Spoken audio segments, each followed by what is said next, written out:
It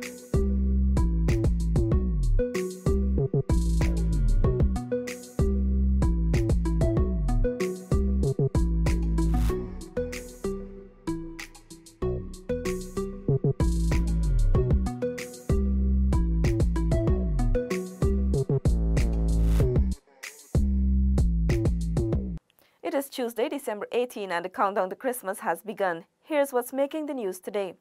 In a release on Monday, Gaisuco responded to Starbuck News article published on December 17, 2018, titled Gaisuco Managers Staff to Up Protest Against NISIL. Gaisuco's release further stated that this action has not been sanctioned nor communicated by Gaisuco's management nor board of directors. The organization noted that concerns raised in the article are currently being addressed at the highest levels of the government, board of directors of Gaisuco, and the chief executive officer. The corporation is assuring managers and staff that these matters will be resolved, and as such, individual staff should not be persuaded to resort to any suggested protest action. At the swearing-in of NDC officials for Region 2 and 3, Minister Ronald Bulkan reminded of the importance of putting aside politics, owning their roles, and working for the betterment of all within communities. Felicia Valenzuela tells us more. The recently concluded local government elections saw the election being held successively since they were constitutionally due. Minister Bulkan reminded that LGEs were held in 1970, 1994, with the last two, 2016 and 2018, signaling the keeping of a promise to ensure the return of local democracy. It was not a single event that was taking place.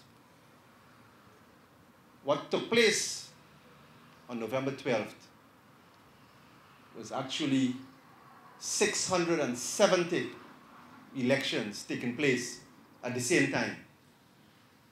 Elections were taking place for 80 local democratic organs. The communities also urged officials not to be partisan, noting it was not about politics but an opportunity to work in the best interest of their communities. Guyana is now in an era of empowerment, he said, and vowed that there will be no more interim management committees. This system of empowerment will be so entrenched that there is little or no danger that any succeeding administration can come along and seek to take away that power from people, the power to elect your own representatives. Region's 2 regional chairman, Devendra Ramdat, encouraged NDC officials to ensure all have equal access to services and work to the best of their abilities. Our local authorities must work and give strong emphasis in the areas of community participation and involvement. We must ensure that we have proper accountability and transparency, that we build public confidence, and that we ensure that projects that are implemented are projects that derives or caters for the needs of our people. A similar ceremony was later held at the West Demerara Secondary School for newly elected officials of the NDCs in Region 3. The officials take up their post from January 1st, 2019. Reporting for InfoHub, Felicia Valenzuela. Still in the regions, we tell you that much-needed work on the Supinam River revetment is 40% complete. Details in this Renetta LaFleur report. The revetment works cost $120 million, according to Regional Executive Officer Rupert Hopkinson. $70 million of which was contributed by the Ministry of Public Infrastructure for the revetment, and $40 million by the region for the construction of stalls and enhancement works. The project is expected to be completed in February of next year, all things of course being equal. Not necessarily because we're going further out. We're not taking it at the current revetment. We are going, it's a landing of course, and so we're going further out into the Supinam Creek, so that we can have a sort of wider or bigger boat landing. Hopkinson also said the area will accommodate up to 40 speedboats. There's going to be the walkway, the stalls, there's going to be even a waiting area. Somebody's talking about a VIP waiting area. So it's going to be a sort of, unlike now, when passengers come, be them senior executives or who, there is a shaded portion that you can sit and you can wait for the next boat. Renetta LaFleur for InfoHub. The Guyana Lands and Surveys Commission, GLSC, will be opening up some 6,000 acres of state land for residential, commercial, industrial and agricultural purposes in Region 4. We join Renetta LaFleur again for the details. This was disclosed by GLSC's Chief Executive Officer, Commissioner Trevor Benn, during an end-of-year press conference on Monday. He explained that once completed, the area will be equivalent to 51% of the Georgetown landmass. This area, when completed, will be about 51% of the Georgetown landmass. A little more than half of what Georgetown is when it's designed and developed. But at this time, we don't want to mention where that is until we are ready to do the work that we are. Commissioner Benn noted that the move will see Guyana moving in the 21st century in infrastructure that will encompass better roads and sidewalks and green spaces and a mix of business and commercial and residential lots. We will advertise for bidders using a particular design that we have developed. They will have to meet those designs because we cannot have any more roads where only one car can pass. It has to be an upgrade of Georgetown.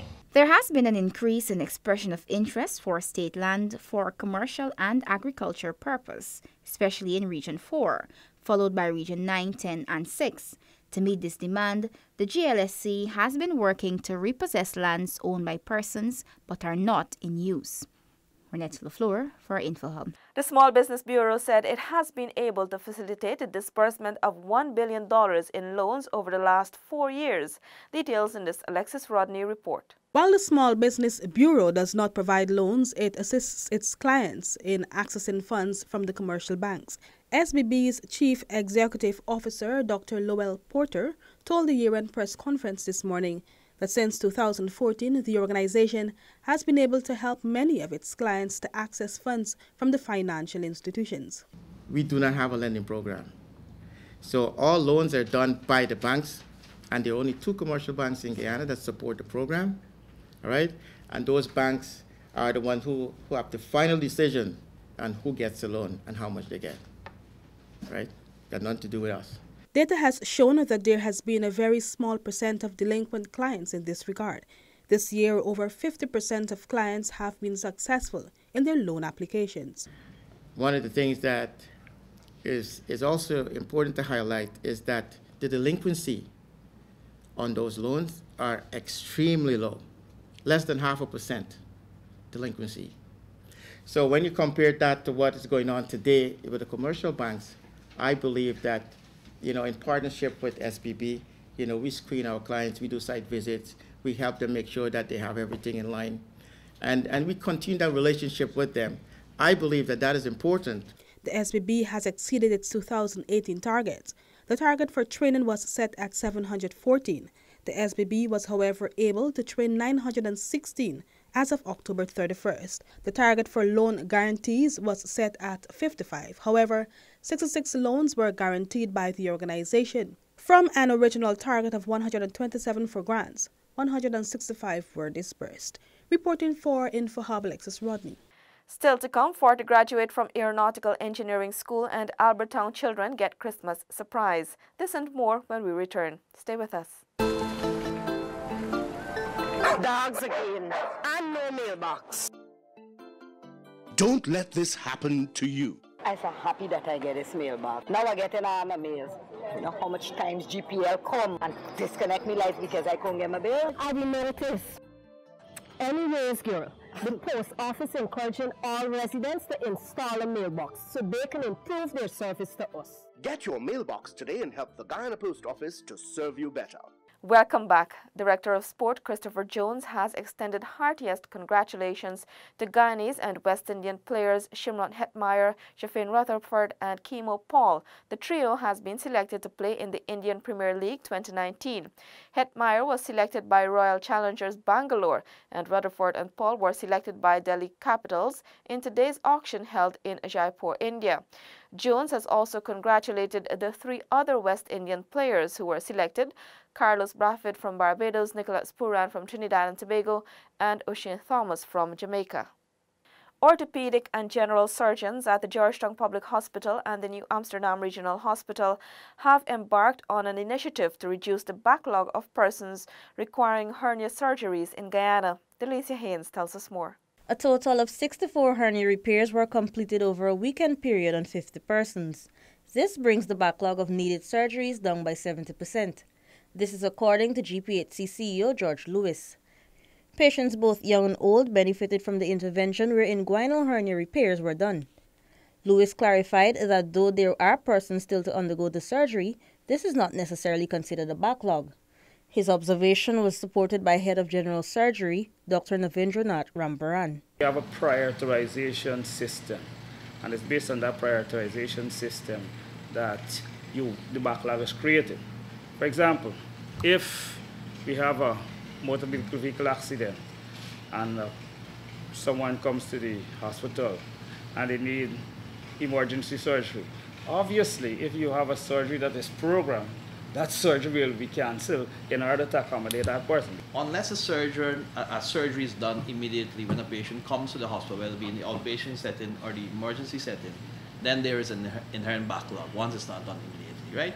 In that context, these surgeries perceivably would have been done for each of these patients maybe by another 3-4 months. Does that represent a critical backlog? Not necessarily. Looking towards 2019, the hospital's administration is hoping to initiate Phase 2 of Operation Hernia and a new initiative, Operation Fibroids. These initiatives are geared towards rendering surgical intervention to those in need not only in Georgetown but throughout the country. For Info Hub, Delicia Haynes. 40 students graduated with credit and multiple distinctions from the Art Williams and Harry Wendt Aeronautical Engineering School. More in this Felicia Valenzuela report.